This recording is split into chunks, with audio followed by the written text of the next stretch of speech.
because we absolutely hate Boris Johnson. He's racist, he's homophobic, he's transphobic. As an Oxbridge resident, he came in and it was very cynical, placed himself in what he thought was an easy seat, and we're going to prove that it's not an easy seat. But he's relying on people's apathy to just be like, oh well, we'll just carry on voting for him. But I think we can kick him out. It's about the set of interests that he represents, a set of interests that puts corporate profit and greed over people and principles. Lost up with the gain and then I drink it till I'm wavy. Like, I was having a look at some of the predictions in the polls, and there's like less than 10% difference now. I think, is there like 10% difference between like Tories and Labour? And so every vote matters. It's only when we all come together to reject the kind of politics that Boris and the Tories more generally stand for that we can see real change in this country. If you want to make change, you have to go out and vote. That's the best way of making sure that you're heard and you're represented. I put on for my G's, that's the G way.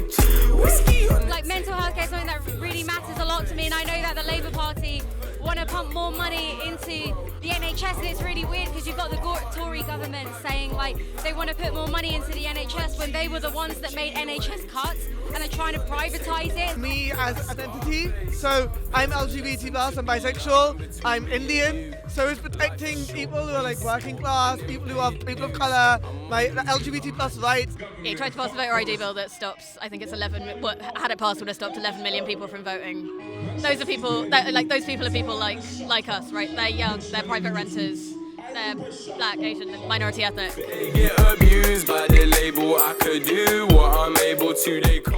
Pretty much everything. In this area, there's so many people on 0 hours contracts, there's so many people on universal credit who are treated as suspects because they can't make ends meet. They're treated like criminals because they're in poverty.